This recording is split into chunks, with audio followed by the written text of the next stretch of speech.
지난 2주간에 걸쳐서 하나님 말씀을 배우라, 여기에 초점을 맞춰서 말씀을 드렸습니다. 그래서 오늘은 주 안에서 이렇게 봉사하라, 이런 제목을 가지고 하나님 말씀 전하겠습니다. 이 세르반테스가 쓴 돈키호테라는 그런 책이 있습니다. 아주 유명한 책이죠. 그 책의 주인공 돈키호테인데요. 근데 좀 기이한 행동들을 합니다.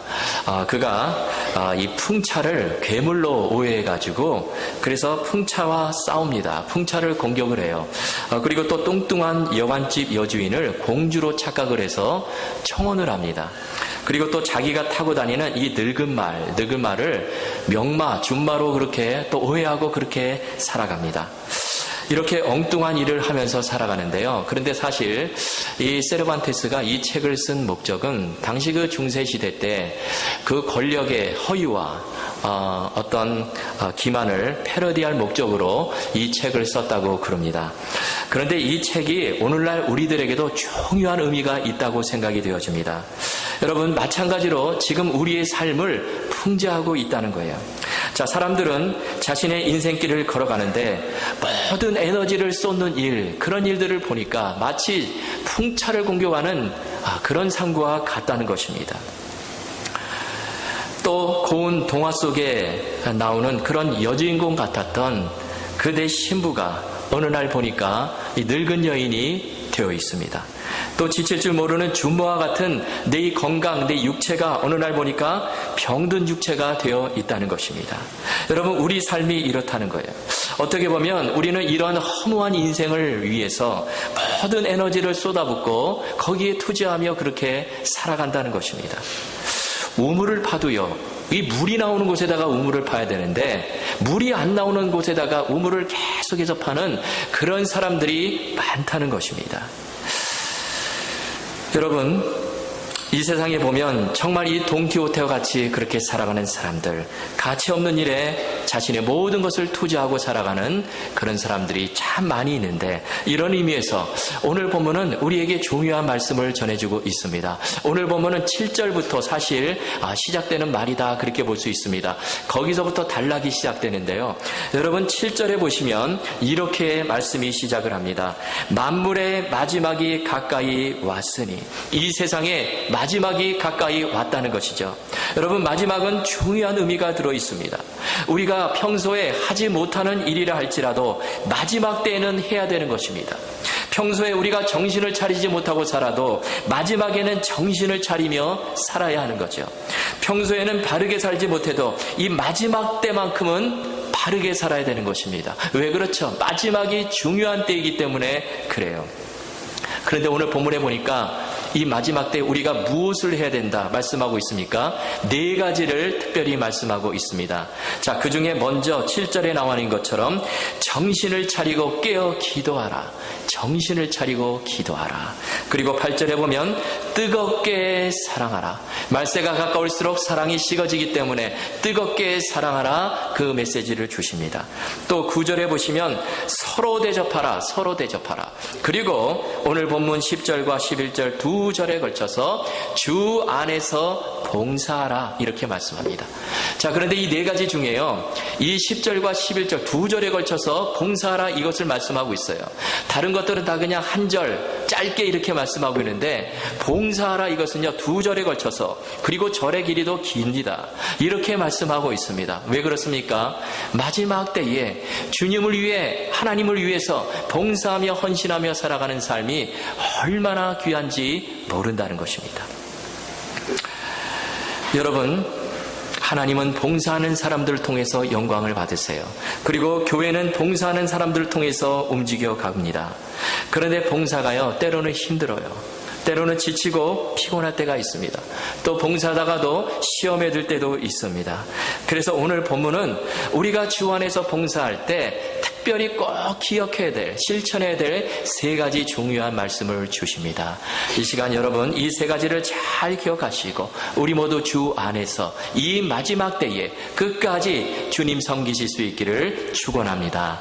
자, 그 첫째가 뭐냐면 봉사하는 나는 누구인가 하는 것입니다.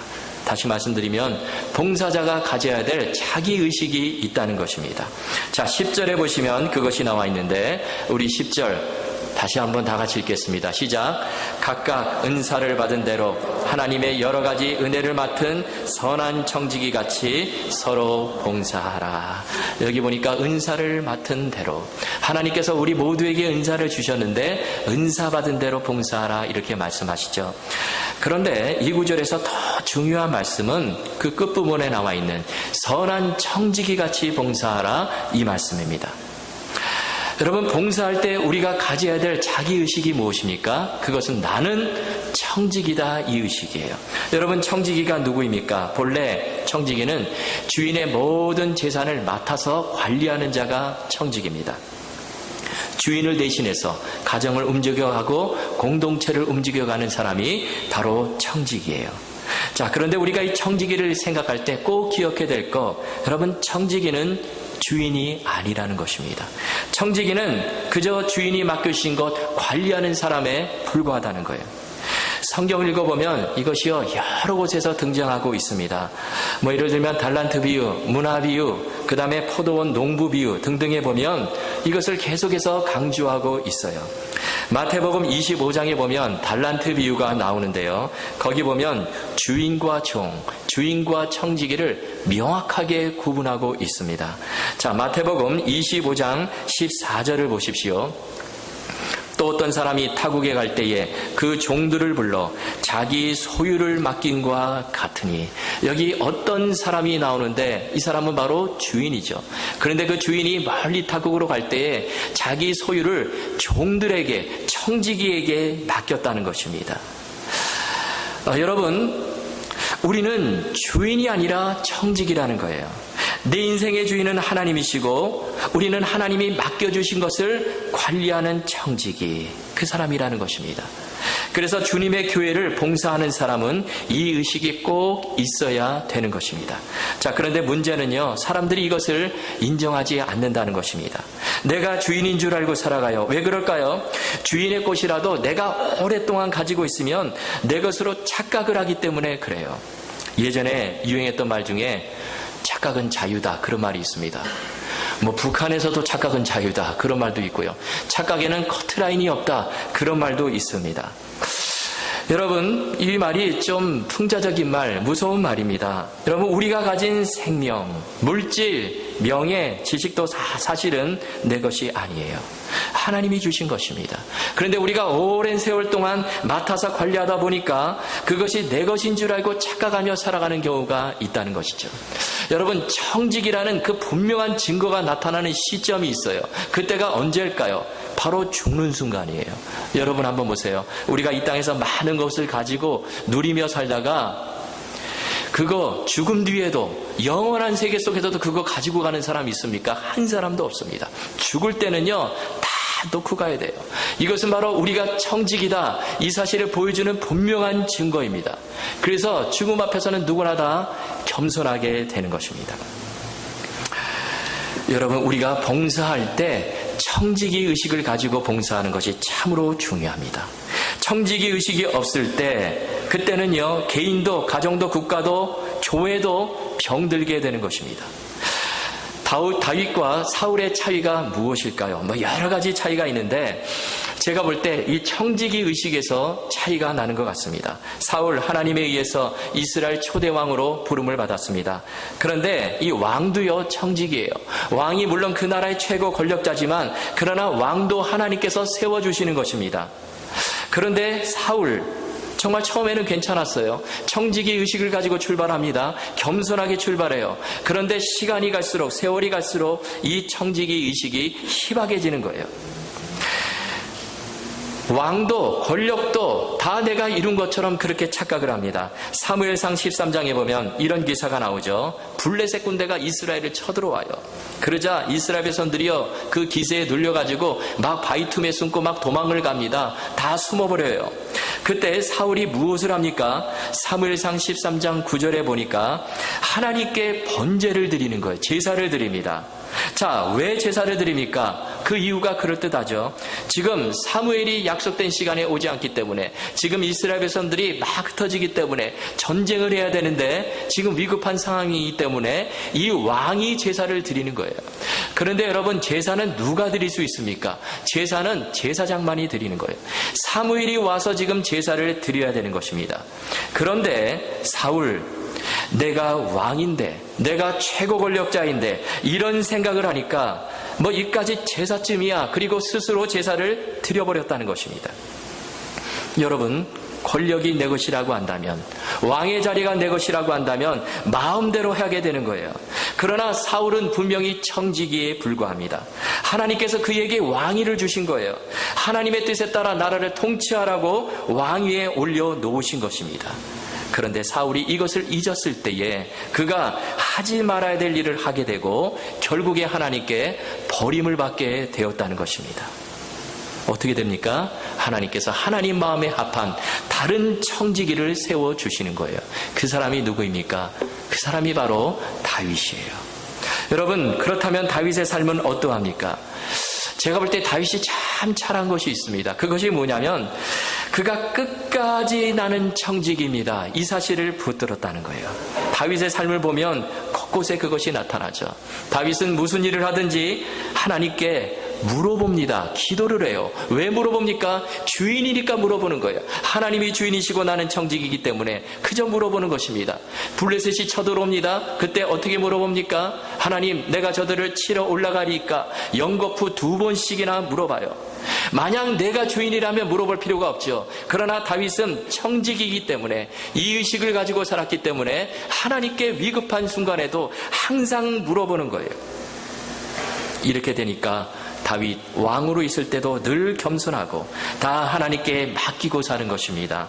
하나님은 그런 다윗에게 복을 주시고 높이 들어 사용하시는 것입니다. 여러분, 우리는요, 주님을 섬길 때, 교회에서 봉사할 때 꼭 가져야 될 의식, 나는 청지기다. 이 사실을 한순간도 잊으면 안 되는 것입니다. 여러분, 우리가 청지기 정신을 가지고 봉사하면요, 우리가 열심히 할 수 있어요. 왜냐하면 다 주인이 책임져 주시기 때문에 그래요. 하나님이 내게 맡겨주신 거 감사하며 봉사할 수 있습니다. 충성을 다하며 그렇게 봉사할 수 있어요. 누가복음 17장 10절에 보면 예수님께서 이렇게 말씀하십니다. 우리 다 같이 함께 읽겠습니다. 시작. 이와 같이 너희도 명령을 받은 것을 다 행한 후에 이르기를 우리는 무익한 종이라 우리가 하여야 할 일을 한 것뿐이라 할지니라. 아멘. 나는 무익한 종입니다. 이것이 바로 청지기 의식이에요. 나는 주님께서 맡겨주신 그 일을 그저 했을 뿐입니다. 여러분, 이런 청지기 의식, 이런 존재의 의식을 가지시고 우리 주님 끝까지 섬기실 수 있기를 주님의 이름으로 축원합니다. 자, 두 번째로 봉사하는 자세에 대해서 말씀하고 있습니다. 자, 우리가 어떤 자세로 봉사해야 되는가? 자, 본문에 보면 두 가지를 말씀하고 있는데 그 하나가 말의 봉사예요. 그리고 또 하나는 행동의 봉사입니다. 자, 먼저 11절 앞부분을 보십시오. 만일 누가 말하려면 하나님의 말씀을 하는 것 같이 하고. 자, 이 말씀은요, 뭐 말만 하고 그냥 행동을 하지 말라, 그런 뜻이 아니에요. 이것은 아름다운 말로써 봉사하라, 그런 뜻입니다. 우리가 봉사할 때 서로 상처를 주지 말고 서로 격려하며 은혜의 말을 하며 그렇게 봉사하라는 뜻이죠. 여러분, 봉사할 때요, 이 말이 참으로 중요해요. 우리의 말에 따라서 봉사에 찬물이 끼얹어질 수도 있고 아니면 새로운 힘을 북돋아 줄 수도 있습니다. 그래서 우리는 봉사할 때요, 서로 계속해서 칭찬해 주면서 잘한다 잘한다 그러면서 봉사해야 하는 것입니다. 이 말은 눈에 보이지는 않아요. 그러나 엄청난 위력이 있습니다. 말 한 번 잘못하면 그것이 불이 일어나가지고 온 산을 다 태워버릴 수 있다는 것입니다. 그러나 따뜻한 말, 선한 말, 위로의 말은요, 바로 사람을 살리고 교회를 살리게 되는 것이죠. 제가 얼마 전에 이런 글을 본 적이 있습니다. 어느 교회 집사님 한 분이 낚시에 빠졌어요. 그래가지고 낚시를 하러 자주 가는 거예요. 그런데 주일날도 막 빠지면서 낚시를 하러 갑니다. 그런데 어느 추운 겨울날 교회 안 나오고 새벽부터 낚시하러 낚시터로 갔어요. 그러자 목사님이요, 그 사실을 알았어요. 집사님이 교회 빠지고 오늘 낚시에 갔구나. 그래가지고 은근히 화가 나가지고 그냥 무심결에 감기나 걸려라 그런 말을 했다는 것입니다. 그런데요, 이 말이 사실 불을 지르는 말이죠. 불을 지르는 말이에요. 그런데 그 말을 옆에 있는 권사님이 들었어요. 그런데 그 권사님이 그 말을 집사님에게 전해주는데 어떻게 전해주냐면요, 집사님, 글쎄 목사님이 말씀하시기를 집사님께서 이렇게 추운 날에 낚시하러 간 것을 알고 감기에 걸리면 어떻게 하나 걱정하십니다. 이렇게 전해줬다는 거예요. 그러자 그 집사님이요, 그 말을 듣고 너무 부끄럽고 미안한 거예요. 그래가지고 주일날 더 이상 예배 빠지지 않고요, 낚시터에 가지 않고 그 뒤로 계속해서 교회에 나왔다는 것입니다. 여러분, 말 한마디로 사람을 세울 수 있어요. 교회를 살릴 수 있습니다. 그래서 이 말의 봉사가 참 중요하다는 거예요. 오늘 말씀, 누가 무슨 말을 하든지 하나님의 말씀을 하는 것 같이 하라. 저와 여러분이 그렇게 말로써 봉사하실 수 있기를 바랍니다. 그리고 또 한 가지는요, 행동의 봉사예요. 우리가 어떻게 봉사할 것인가? 봉사는 하나님이 주시는 힘으로 하라는 것입니다. 여러분, 내 능력, 내 힘으로 하는 것이 아니라 하나님의 힘을 공급받아서 하라는 것입니다. 여러분, 내 힘으로 한다고 생각해 보세요. 얼마나 피곤하고 지치는지 몰라요. 저도 지금 목회를 하지만요, 내 힘으로 한다고 생각하면 못해요. 두 손 듭니다. 그러나 하나님이 내게 힘 주시니까 내가 합니다. 이런 마음으로 하는 것입니다. 지난 금요일에요, 비가 참 많이 왔습니다. 이 LA에 제가 경험한 바로는 이렇게 비가 많이 온 적이 없어요. 그래서 제가 이제 새벽에 그날 차를 타고 새벽 기도를 가는데요, 새벽에는 그래도 비가 조금씩 오더라고요. 뚝뚝뚝 이렇게 떨어지는데 이렇게 창 앞유리 그 와이퍼를 이렇게 움직이면서 이렇게 가는데요, 드뭇드뭇 움직였어요. 비가 조금씩 오니까. 근데 희한한 현상이 있더라고요. 그 빗방울이 그 앞창 그 유리에 떨어지는데요, 빗방울이 떨어지면 밑으로 떨어져야 되는데 위로 올라가는 거예요. 빗방울이 떨어지는 즉시 다 위로 올라가는 것입니다. 여러분, 이 땅은 중력의 힘이 지배를 해요. 그래서 다 떨어지게 돼 있는데, 그런데 이 차가 바람을 맞고 달리다 보니까 바람의 힘에 의해서 그 떨어진 물방울을 차 유리를 통해서 위로 올려버리더라고요. 저는 그때 이런 생각을 했습니다. 우리가 살면서 정말 내 삶에 이 성령의 바람이 불게 되면, 하나님의 이 바람이 불게 되면 이런 놀라운 일들이 일어날 수 있구나. 여러분, 우리 인생은요, 자꾸 밑으로 잡아당기죠. 지치고 힘들고 밑으로 꺼지게 하는 인생입니다. 뒤로 처지게 하는 인생. 그런데 그런 인생을 다시금 위로 끌어올리는 그런 삶, 어떻게 살 수 있습니까? 바로 하나님이 주시는 힘으로 우리가 살아갈 때, 성령의 능력으로 살아갈 때 우리가 그런 삶을 살 수 있다는 것입니다. 바벨론에서 포로의 바벨론 포로에서 돌아온 스룹바벨과 이스라엘 백성들, 그 폐허가 된 곳에서 이제 그 가나안 땅, 하나님의 땅에서 성전을 재건하려고 합니다. 그런데 여러 가지 방해들이 있었어요. 스룹바벨은요, 인간의 노력과 힘으로 그 성전이 되건될 줄을 알았습니다. 그런데 안 돼요. 그때 하나님께서 스가랴 선지자를 스룹바벨에게 보내셔서 이런 말씀을 하십니다. 스가랴 4장 6절입니다. 만군의 여호와께서 말씀하시되 이는 힘으로 되지 아니하며 능으로도 되지 아니하고 오직 나의 신으로 되느니라. 여러분, 우리가 불가능할 때 무엇으로 됩니까? 오직 하나님의 신으로, 성령으로, 하나님의 힘으로 우리가 할 수 있다는 거예요. 여러분, 그러므로 우리는 하나님이 주신 힘으로 봉사해야 되는 것입니다. 자, 그렇다면 우리가 하나님의 이 주시는 힘을 공급받는 것이 참으로 중요한데 어떻게 공급받을 수 있을까요? 자, 이사야 40장 31절에 보면 이렇게 말씀합니다. 우리 다 같이 함께 읽겠습니다. 시작. 오직 여호와를 앙망하는 자는 샘을 얻으리니 독수리가 날개치며 올라간 같을 것이요 다른 박질하여도 곤비하지 아니하고 걸어가도 피곤치 아니하리로다. 아멘. 여기 놀라운 비결이 있죠. 우리가 여호와를 앙망하게 되면 우리 하나님께서 샘을 끊임없이 공급해 주신다는 것입니다.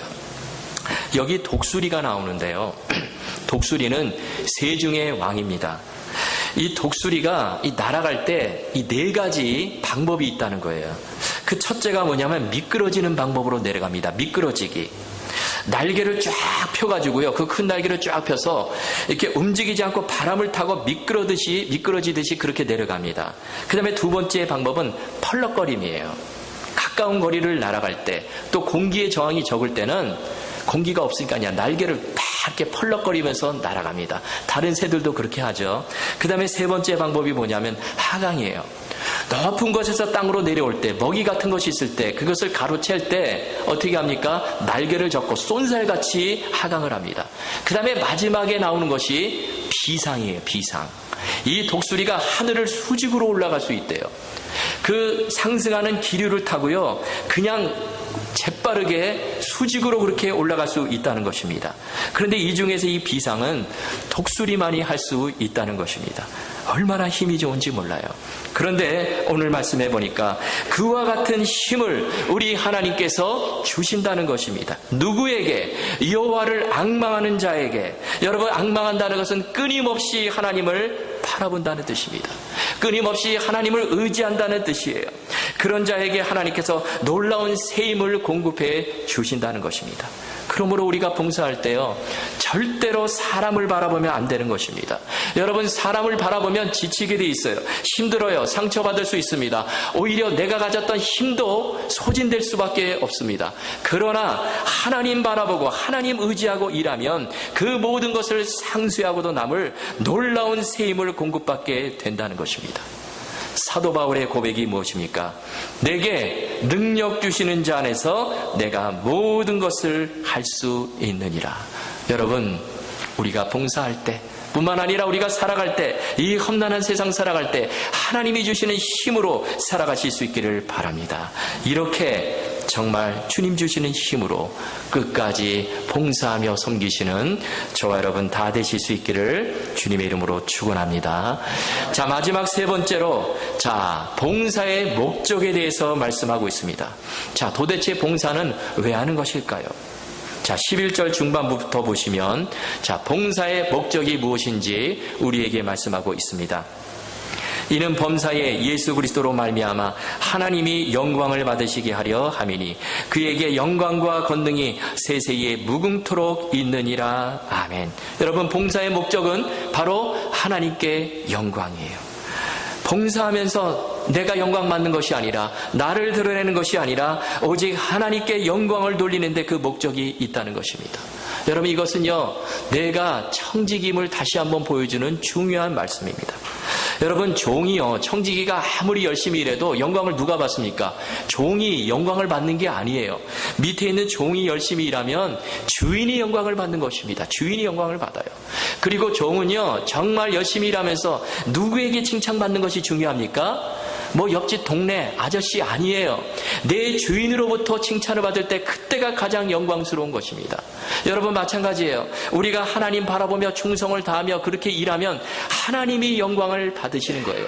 그렇게 되면 하나님이 칭찬해 주십니다. 그리고 책임을 누가 져주십니까? 바로 하나님께서 책임져 주시고 우리의 모든 길을 인도해 주신다는 거예요.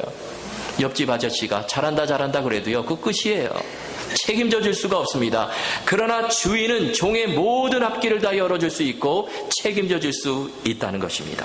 그러므로 우리가 하나님의 영광을 위해서 봉사해야 되고 하나님께 칭찬을 듣기를 힘써야 되는 것입니다. 동물을 보면 두 가지 종류의 동물이 있습니다. 하나는 집 밖에 사는 야생동물이에요. 이 동물들은 좀 해로워요, 우리 인간들에게. 뭐 사자, 호랑이 이런 것들 잡아먹지 않습니까? 그런데 또 한 가지 동물이 있는데 그는 이렇게 인간들과 함께 사는 그런 동물입니다. 이것들은 주인에게 유익이 됩니다. 그런데 이렇게 집안에 있는 동물로 대표적인 것이 소와 돼지를 들 수 있어요. 이 동물들은요, 다 주인에게 유익하죠. 그런데 유익을 주는 방법에는 큰 차이가 있어요. 여러분, 이 소는요, 살아서도 주인을 위해서 열심히 일하고 죽어서도 주인에게 큰 도움이 됩니다. 살아서 소는요, 밭을 열심히 갈아주죠. 짐도 나르고요, 그렇게 열심히 일합니다. 그리고 죽어서 어떻게 됩니까? 죽어서는 자신의 고기를 스테이크로 만들어서 올려줘요. 그리고 뿐만 아니라 뭐 설렁탕, 꼬리곰탕, 뭐 곰탕, 도가니탕 여러 가지 다 재료가 되어서 다 제공해줘요. 그리고 자신의 가죽까지도 이 소가죽 구두를 만드는데 사용하도록 내어주는 것입니다. 이 소가 얼마나 귀한지 몰라요. 그런데 이 돼지는요, 살아서는 별로 유익이 없습니다. 여러분, 살아있는 돼지 인간에게 사실 유익 안 돼요. 그냥 먹기만 하고요, 밥만 먹고 잠만 자고 살만 디룩디룩 찌다가 그렇게 죽어요. 그 다음에 죽은 뒤에야 비로소 유익이 되는 거예요. 돼지 죽은 뒤에 엄청난 유익을 주죠. 삼겹살, 돼지 목살, 뭐 제육볶음, 맛있는 고기들을 우리에게 대접해 줍니다. 돼지의 삶이 그래요. 여러분, 그런데요, 우리 인생도 그렇다는 것입니다. 어떤 성도를 보면 예수님을 믿기는 하지만 정말 생전에 하나님께 영광을 돌리지는 못하고 겨우 천국에만 들어가는 그런 성도들이 있습니다. 그러나 어떤 성도들은 정말 살아있을 때에도 정말 열심히 봉사하고 섬기고 하나님께 큰 영광을 돌리고 죽어서도 하나님께 기쁨이 되는 그런 분들이 있다는 것입니다. 여러분, 우리에게 이 두 가지 인생이 있습니다. 여러분, 어떤 인생을 사시겠습니까? 우리는 살아서도 하나님께 영광을 돌리고 죽어서도 하나님께 영광을 돌리고 주님 나라에 들어가서도 주님께 기쁨이 되는 그런 인생을 살아야 하는 것이죠.